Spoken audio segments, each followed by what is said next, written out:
the end of the day, we got nobody but to blame but ourselves for this loss. We had ourselves in position to win, and we didn't make the play or the plays that we had to make to put it away. We missed 2 crucial free throws, and we just allowed a guy to dribble up the floor and lay it up in our basket with 0.1 seconds left in the game. That just should never happen, but it did. And so that's why we got to overtime, and they made the plays in overtime. I was really proud of my team offensively. I thought we really had them messed up. We were cutting and screening, running motion. They had a really hard time guarding it. I thought we were moving the ball. We didn't turn it over much. I think we only turned it over one time in the second half against one of the top defensive teams in our league, maybe in the country. But, they got some rebounds in the guts of the game that we just couldn't keep them off the glass. They're big and athletic. We got stops. We got a lot of stops in the zone, but we couldn't get the rebound. And that's the one thing I don't like about zone. We played 1-3-1. We played some 2-3 today, but you got a rebound out of it. And we didn't do that.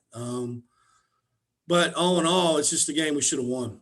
There's no other way to put it. Florida State, give them credit just for fighting through coming off COVID for the long as they've been off COVID. But we put ourselves in position to win, and we didn't do it. Questions? Steve, I guess on that possession before overtime ultimately happened, what were you expecting? Like, what were you wanting to kind of see in that full court defense there? Because I know at the end it ends up being Scotty on Odie, and probably not. Yeah, it's real simple. You just stay between your man and the basket. Odie's quick enough, fast enough to guard anybody out on the court, and so all you do is you make him score over you. You don't give him a lane to the basket. You don't let the guy just drive it to the basket. And so maybe we got too spread out. I don't know, but in that situation, we're off the line anyway. How do you let the guy dribble all the way to the basket when we're not even up there? It's just inexcusable. Steve, did you feel like, given the way the last few possessions of regulation went, that kind of put you guys behind the 8 ball and it was something you didn't recover from in overtime? A little bit. I'm sure emotionally it was a little hard for them. We were trying to keep their spirits up, but we worked so hard to get ourselves in position to win in regulation. It's deflating when somebody can lay it up in your basket with 0.1 seconds left in the game to tie it up. When we were in control, we had 2 situations where we missed free throws, and we were in control by just staying in front of the ball and making them make a shot. We did it to Pitt, and what happened? They missed.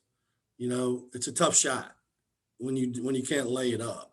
And so, I think that probably bled over to it, but we came right out, and Jalen got one right at the basket, and we missed a layup. We had a chance to just go right up on them, and we didn't. And a lot of times I think the team that get off to a good start in overtime win, and then it was just a parade to the foul line for them. And I don't know how many free throws they shot in overtime, but it seems like they shot a free throw every time we went down the court. What did Odie tell you in the huddle after that? Because there's nothing to say. 4 fouls. He all did that. Obviously, had 4 fouls too. There's nothing to say. There's no conversation there. He knows what was expected of him, and it didn't happen. Late in the first half, you called a timeout, and the game was starting to slip away from your team. Then you seemed pretty animated. What was going through your mind during that late first half run from Florida State? Because we were not doing what we were having success doing early. There's all kinds of toughness in basketball, and the toughness factor is on defense and offense. And the toughest factor today was on offense, and that was multiple slips to mess up their switching, multiple slips, and then getting out of the lane so we could cut in there and get a basket, not getting tired and maybe slipping one time and then trying to go get the ball, run to the ball, or just dribble without any purpose. And I thought the first 12, I don't remember, 10 minutes of the half, we were slicing and dicing. And then we started to get tired, and we started to go away from what we told them to do. And then that's how they made a run, because we can't score like that when we're just trying to go one-on-one with the ball in our hands. That's not who we are. And so, but to their credit, we fixed it at halftime and came out and took the lead. And so they got back to the game plan. But that's just part of toughness and fatigue and understanding that you're cutting it for your teammate. You're not always cutting so you can get a score. You're cutting just so your teammate can get a score. Steve, I know you brought Jonah off the bench against Boston College, and I wonder, did you think this was a game that he could maybe have, a pretty big impact in like he did today, or what kind of went into? Well, I think it's just kind of what the defense gives you, Ethan. This is a situation where we were able to get inside their defense, so they were collapsing, and coming to the rim a lot to block shots, and we understood we had to make the extra pass. We had to look for the one more.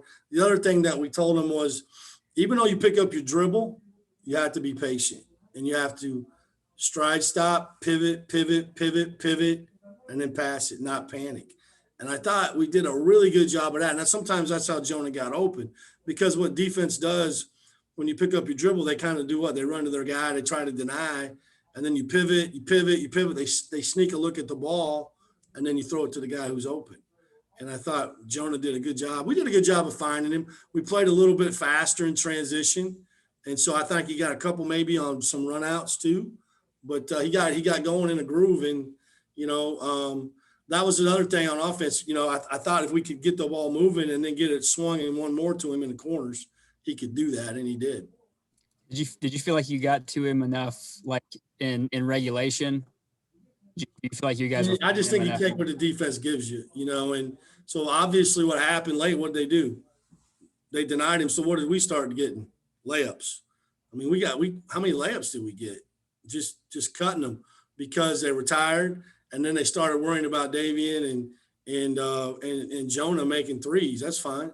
That means they're not helping. So then we started cutting them and getting layups. So I think it's just a matter of, taking what the defense gives you. It's a hard team to run plays against because they switch everything, and so really motion is the thing to run against them and to slip your screens. Steve, I know you're not a fan of making excuses, especially for the plays down the stretch, but I got to ask if fatigue played a factor with Ian and the free throws late. I'm sure it did, but Ian, he's not an outstanding, he's not a guy that he doesn't have great arc on the ball when he shoots his free throws. And so, that's always kind of been an issue for him. Plus, I'm sure he was tired. Listen, Ian DeBose didn't go up there to miss him. He went there to make them, and he was the guy that had the ball in his hands. Now maybe Davian, maybe you should go get the ball, because maybe you're a better free throw shooter, but it didn't go that way. And so that's the one thing I respect about Ian. He's going to get the ball in his hands. And as you saw today, the pressure didn't bother us, really. I mean, what do we have we had overtime. We had 14 turnovers, but I think we had 10 in regulation, and we had 9 at half. So we had 1. So give him credit, and I'm sure this is something that'll hurt, and it should. That's the thing. It should hurt. When it's important to you, it should hurt. And that's the thing. And that was my message to the team was we got nobody to blame but ourselves, and go look in the mirror. And there's no moral victories here. We're not here for that. We came here to win, and we should have won, and we didn't. And so we have to accept that and learn from it and not do it again. Speaking of pressure not bothering you guys as much, Carter, I think, had 9 assists. Yeah. What did you think of his floor game? I thought he was awesome. And he was getting a lot of heat. And he dimed a couple guys too. Now, if we go back and look, fellas, how many shots do you think we missed at the rim? I bet you it's pretty significant. I bet you that we go back and look at this game. Not only did we make threes, but we had some shots around the basket that need to be made, and we didn't do that. And a lot of that time, I think he off a ball screen, he dimed somebody right at the basket, and we just smoked the layup. But got to give some credit. You got to give credit to Florida State too. They got length. They're athletic. They're coming at you. You got to slow down. You got to shot fake, go right through their teeth. And we just, I don't think we were very efficient at that. But I thought Carter was awesome. I mean, the kid's, he's in high schooler, and he's out here playing against guys that are going to be playing in the NBA. And he's he made a big 3 too. A big 3 in regulation, right? I'm not even sure. Tied it at 75. Yeah, he had 9 assists. He only had 3 turnovers. One of those was late there when he fell down because he was exhausted. And so no, I thought he was all. I thought he was great. Steve, Florida State, you come out of the second half and your team was playing pretty good basketball. But Florida State drained their first four Yeah. threes of the game. Oh. At that time, they were 9 for 15 from behind the arc. But your team kind of sustained that and guarded better on the perimeter, it seemed like. What was the key to kind of getting your team to settle in and make that run? We watched them play enough to know that they're going to make some, but they've had some droughts too, right? And so you just got to keep doing what you're doing and keep contesting, and then pretty soon maybe and here's the other thing with motion. It makes them tired, right? They got how many? I mean, they had to chase, and then go down there and score. Well, 10 minutes left in the game, you lose your legs a little bit, right? Those shots aren't as easy. I mean, guys, they're good. I mean, they made some threes. I was like, are you kidding me? I mean, and so, I mean, they made 12 threes on us. And I, I mean, if they make 9, we win the game. It's just, you got to give them credit. I agree. I thought I was at one point, I was like, I mean, are they going to miss? And we were playing great too, and you're tied and you're like, man, we should be up 10, but I think in the second half, to circle back what you asked me, I think it's also a product of our offense. Just the constant movement, not standing and looking and waiting for one guy to go make a play. When you're moving and cutting like that, there's benefit to that on the other end as well. Steve, is there anything you can do, I guess, from the sideline to keep a moment like when Ian fouls out from like maybe emotionally zapping a team? Like, I don't know if that kind of made that kind of impact in overtime, but I'm sure for the guys to see Ian have to leave the game. And I wonder I just go next man up. I've always been, that's always been my mentality with injuries, with, foul trouble. I played E with, I think, what did he get? 4 fouls in the first half, maybe 3. I don't remember, but I was committed to, trying to keep Odie in the second half. I understand your question, but we play a lot of guys, man. And so it's the next guy's responsibility to come in there and step up. We got plenty of guys with plenty of experience. How many guys did we play today? We played 10 or 11. I don't know, 10. So I understand what you're saying, but no, I think it's just next man up and let's go. Anything else, guys? Thanks, guys. All right, guys. Thanks. All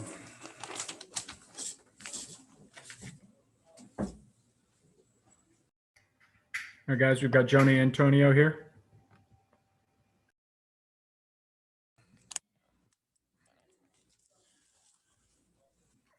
I guess just kind of, take us through team reaction to this game and maybe just, what you guys take away from kind of pulling in tight and losing kind of late. I mean, that was our first overtime game in a year. I don't know if there's much really to take away from it. I mean, that was our game. I think we had that game, and I think we beat ourselves, honestly. So it's kind of disappointing. We didn't have a great practice yesterday, so we got to come back tomorrow. Whenever we practice again and have a really good practice, and I guess it's good for the younger guys to get a game like that. There's actually a little bit of a crowd here, but yeah, not much really to take away from it. Got to make free throws, got to get key stops, and that's it. We win the game. Was there a point where I don't know if it was like feeling it slip away, but was there a point where maybe like you noticed that a specific play got the team down? I don't know if it's like that play to send it to overtime or seeing a guy foul out or anything like that. No, not really. I think we stuck together pretty well. Our coaches had a lot of confidence in us heading into overtime. They were trying to, get us going a little bit and head into the timeout. Obviously, basketball is an emotional game, so people's emotions are high or low. It varies across the board. But yeah, I don't know. We should have won the game. I can't really say too much. Should have won. Jonah, the offense was clicking pretty good in the second half, and coach was talking about that motion. How well was it working for you guys when you guys came back, took the lead, and the offense looked like it did? I mean, it's great. Usually, if I have a good game, usually it means we're moving the ball pretty well. You know what I mean? Because I'm not really a guy who creates off the dribble, or I'm not really a guy who dribbles the basketball. So I rely on my teammates, and we did a good job moving it, and they found me when I was open, and obviously I appreciate them for that. But we have a really good coaching staff. They had a really good plan for this game. We had the offense clearly worked, but there was a couple of stretches there where we didn't really, in the first half we didn't keep running. We didn't run it. We didn't trust it. And then we ran into halftime, and we said, coaches told us to trust the offense. And it worked out, and we were zipping it. It's confusing for the defense to try to guard all those slips and those cuts. So, it was working. It was working. How long did it take for you to kind of realize that you were going to have the kind of game that you had today? And then also, how good was it to contribute both on the boards and rebounding, in addition to just all the made threes? As a fifth-year senior, I don't really have, I try to be consistent.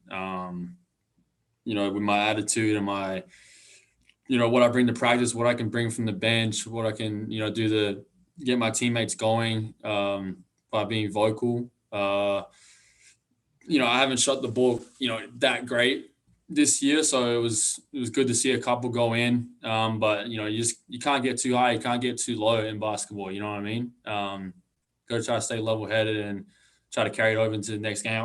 We want to finish the year strong. You know what I mean? It would have been great to win this one and get on a roll, get back home. But it'd be good to be home. We play a lot of road games, man. It'd be good to get home, and play on our court. But yeah. What was the second question you had, Liz? Just your ability to contribute in other ways than just a score. You had 8 rebounds. You played good defense. Yeah. Those type of things. Yeah. I think I said this a long time ago. I don't really worry about making shots. If I usually get attempts, I'm probably going to make them. You know what I mean? That's just how it is as a shooter. So but not many shooters are good defenders, and not many shooters are good rebounds, especially a guy like me. So try to focus on that, try to guard, because that will keep you in the game. And if you rebound, you're going to stay in the game as well. So I really try to put a lot of effort into that, and had a good rebounding night tonight. And then defensively, I try to play the best defense I can every game, because defense travels, defense wins. And some nights you're not going to make shots, You're not going to make 6 threes, but you can always rely on your effort on defense. And that's kind of what I've learned over the years. Johnny, you made your third 3 with like 12 and a half minutes left in the first half. And then I don't even think you took a shot until there were like 13 or 14 minutes left in the second half. So how are you able to stay in rhythm? It looked like there was really no difference in your form between the third one and the fourth one. And it's probably about 45 minutes of real time between them. Yeah. Honestly, I don't know. I just try to shoot the same shot every time. I had one shot when I missed at the end of the buzzer, and I didn't really shoot it properly. I kind of just flicked it and threw it up, and I missed. But after that, I was like, okay, reset. Hold my follow through, and make the next one, and just try to keep that mentality, next shot mentality. And this is what I did tonight. Yeah. Jonah, I know it's not many. You don't want to take any moral victories, but the fact that you guys had the 17th ranked team on the ropes, you almost pulled it out. What are some of the things that you do take from this game that you hope to translate to the rest of your games? I mean, I guess, it shows us that we can be in these games. I think we've shown that throughout the year. We've played teams pretty tough, besides maybe 1 or 2 games that we didn't play well. But I think it's a sign of things to come for this program. Again, it's a really, really good coaching staff, probably the best I've been around in my 5 years, and I've been at a lot of places. And these are really good coaches, and we have, we also have a really good scout team as well, and they do a good job. Miles, Blake, Grant, Quadri, JR, Mathis, I got to give credit to those guys because they help us get better every day. yeah, there's good things going to come from this coaching staff and this program. I think tonight and some of these other games are a sign of that. And we can win these games, and we're in them, right now.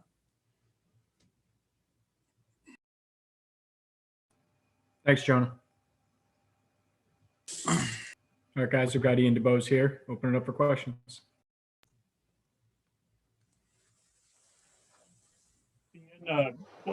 What's the big takeaways from this game? What was the post-game locker room like, and what do y'all go from here? Definitely, just a demonstration of when we're playing at our best, the type of team we can be, the potential to be. Locker room was definitely it was tough. That's a game we should win, a winnable game. Just got to execute some things early and take care of business and close out the game. But it just shows the level we're at and where we can be, and just what it looks like when we're executing and doing what the coaches want us to do. Coaches often say that no one or two plays decide a game.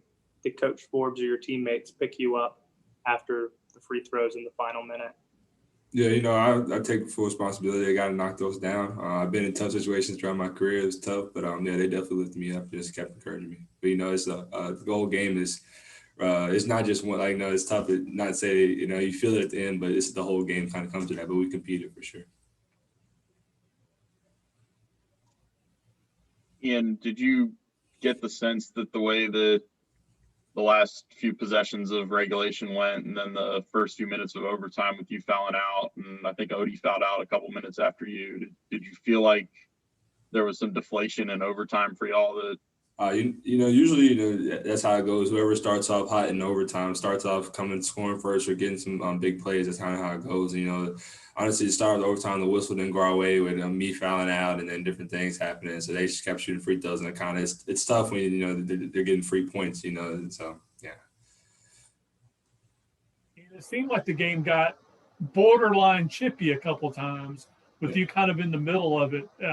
What was going on during those little minor brouhahas? Guys up there competing, we take it personal. We give it our best shot every single game.